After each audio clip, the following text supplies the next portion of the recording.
మిత్రులారా, మీకు అందరికి చరిత్ర తెలుసు. ఆనాడైనా ఏనాడైనా ఈవెన్ ఈనాడైనా తెలంగాణకు విలన్ నంబర్ 1 కాంగ్రెస్ పార్టీ అని మనవి చేస్తా ఉన్నా.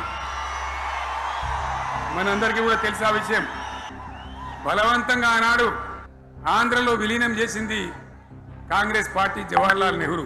69లో ఉద్యమం వస్తే 400 మంది తెలంగాణ బిడ్డలను బిట్టల్లాగా కాల్చి చంపింది ఇందిరాగాంధీ ప్రభుత్వం, ఆనాడు ఉన్నటువంటి కాంగ్రెస్ పరిపాలన.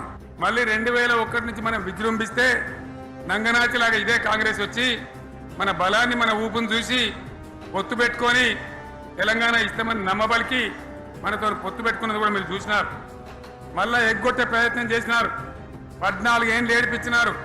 అది మీ అందరికి తెలుసు.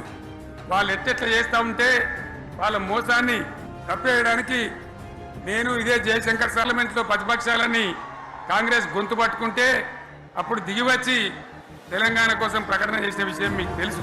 మళ్ళీ ప్రకటన వెనక్కి తీసుకొని మళ్ళా వెనుకకు పోయినారు. ఆ తర్వాత సకల జనుల సమ్మె కావచ్చు, జనుల సమ్మె కావచ్చు, సాగర హారాలు కావచ్చు, వంట వార్పులు కావచ్చు, అనేక రూపాలలో విజృంభించి మళ్ళీ భయంకరమైన పోరాటం చేసినాం. మళ్ళీ 3 ఏళ్ల తర్వాత వాళ్లకు రాజకీయ అవసరం ఏర్పడి ఆనాడు వచ్చి మళ్ళీ తెలంగాణ ఇస్తామని ప్రకటించి వాళ్ళకి ఇష్టం లేకపోయినా తెలంగాణ సృష్టించినటువంటి ఆ సుడిగాడుపులుగా తట్టుకోలేమని భయపడి తెలంగాణ ఇచ్చిన విషయం కూడా మీకు తెలుసు. తదనంతరం ప్రజలు మనకు అధికారం ఇచ్చినారు. దాన్ని మనం ఏదో అధికారం అనుభవించడానికి తీసుకోలే, బాధ్యతగా తీసుకున్నాం. ఎంత బ్రహ్మాండంగా పనిచేసినాం.